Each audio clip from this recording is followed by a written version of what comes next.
दोस्तों, जब कभी भी बाढ़ आए, जब कभी भी सुनामी आए या किसी तरह की अन्य कोई भी प्राकृतिक आपदा हो, भारत के अंदर एनडीआरएफ का नाम हम लोगों ने हर जगह सुना है। हर जगह अपनी जान पर खेलकर एनडीआरएफ के जवान भारतीय लोगों की जान बड़ी आसानी से बचा देते हैं।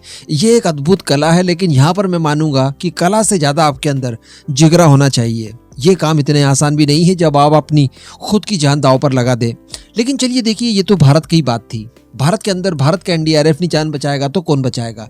लेकिन अगर मैं आपको ये कहूं कि एनडीआरएफ वही डेडिकेशन जो वो भारत में दिया करता है, एग्जैक्टली वही वाला डेडिकेशन टर्की, जो कि हमारा दुश्मन राष्ट्र है, वहां पर भी दे रहा है, तो आप क्या कहेंगे। मैं आपको बता दूं कि इस समय एनडीआरएफ की कुल 3 टीमें टर्की के अंदर रेस्क्यू कामों को कर रही है। वैसे हमारे और कई सारे जवान वहां पर मौजूद है, लेकिन स्पेशली अगर एनडीआरएफ की बात की जाए तो कुल 3 टीमें 52 लोगों की भेजी गई है। अब ये वहां पर लगातार रेस्क्यू का काम कर रहे हैं और अलग अलग कई सारे फोटोज वीडियोस वायरल हुए हैं। कई मैंने भी आपको बताए थे कि किस तरह से टर्की के लोग भारतीय रेस्क्यू करने वालों को बहुत ज्यादा मान सम्मान दे रहे हैं और उनका डेडिकेशन वो लोग समझ रहे हैं। और ये सारी चीजें पूरी दुनिया में स्प्रेड हो रही है। पूरी दुनिया इस समय भारत की तारीफों के पुल बांध रहा है।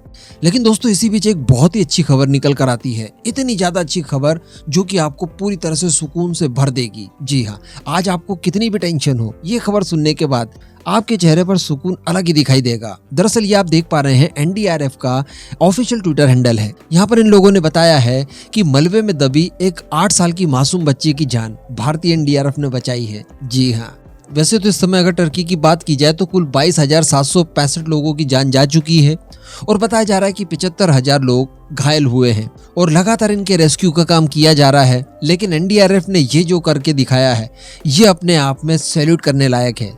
दरअसल एक आधिकारिक प्रवक्ता की तरफ से फ्राइडे के दिन पीटीआई को स्पेशल जानकारी देते हुए बताया गया कि एनडीआरएफ की तरफ से तुर्की की सेना के साथ मिलकर ज्वाइंट ऑपरेशंस किए जा रहे हैं और लगातार रेस्क्यू के काम किए जा रहे हैं। इसी दौरान गाजियान्टेप प्रांत के नूरदगी शहर में अभियान चल रहा था और इसी दौरान एनडीआरएफ के जवानों ने इस इलाके में रहने वाली एक 8 साल की मासूम बच्ची की जान बचाई और उसे सफलतापूर्वक रेस्क्यू किया, जो कि मलबे में उस समय दबी हुई थी। इसी के साथ साथ प्रवक्ता की तरफ से यह भी बताया गया कि भारतीय बचाव दल की तरफ से इस समय 2 लोगों की जान बचाई जा चुकी है और 13 शव निकाले जा चुके हैं। इसके अलावा भारत की तरफ से बाकी जो काम किए जा रहे हैं उसके बारे में भी मैं आपको डिटेल में बता दूं कि भारत की तरफ से एक फील्ड हॉस्पिटल बनाया गया है।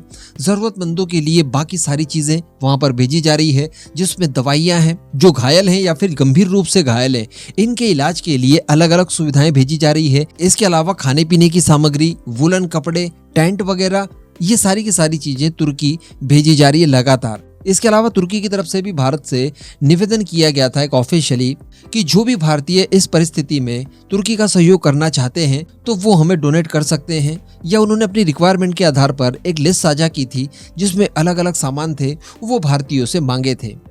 और इसको देखने के बाद भी बताया जा रहा है कि अच्छा रिस्पांस मिला है और भारतीय जितना हो सके उतनी तुर्की की मदद लगातार किए जा रहे हैं। वैसे यहाँ पर एक समस्या जरूर आ रही है दोस्तों, मैं आपको बता दूं। आप लोग भी बार बार पूछते हैं कि तुर्की को तो ठीक है, हम लोग काफी मदद कर रहे हैं, लेकिन सीरिया का क्या।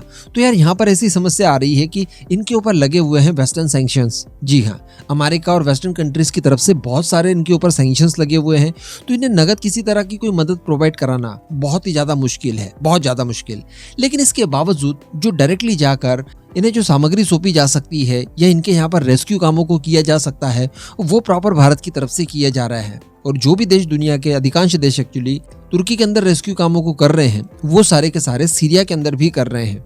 तो ऐसा बिल्कुल भी नहीं है कि किसी एक बड़े देश को तो मदद की जा रही है लेकिन एक पिछड़े हुए गरीब देश को यूं ही छोड़ दिया जा रहा है। नहीं, इस तरह का कोई भेदभाव देखने के लिए नहीं मिला है। प्रॉपर सीरिया की भी मदद की जा रही है, लेकिन सैंक्शंस की वजह से जिन क्षेत्रों में मदद नहीं की जा सकती उसका कोई दूसरा सॉल्यूशन फिलहाल है नहीं। इस वजह से मदद उस लेवल पर नहीं पहुंच पाई है जिस लेवल की मदद तुर्की को की जा रही है। बाकी और इस मुद्दे पर जो भी नया अपडेट निकल कर आएगा वो मैं आपको समय समय पर बता दिया करूंगा।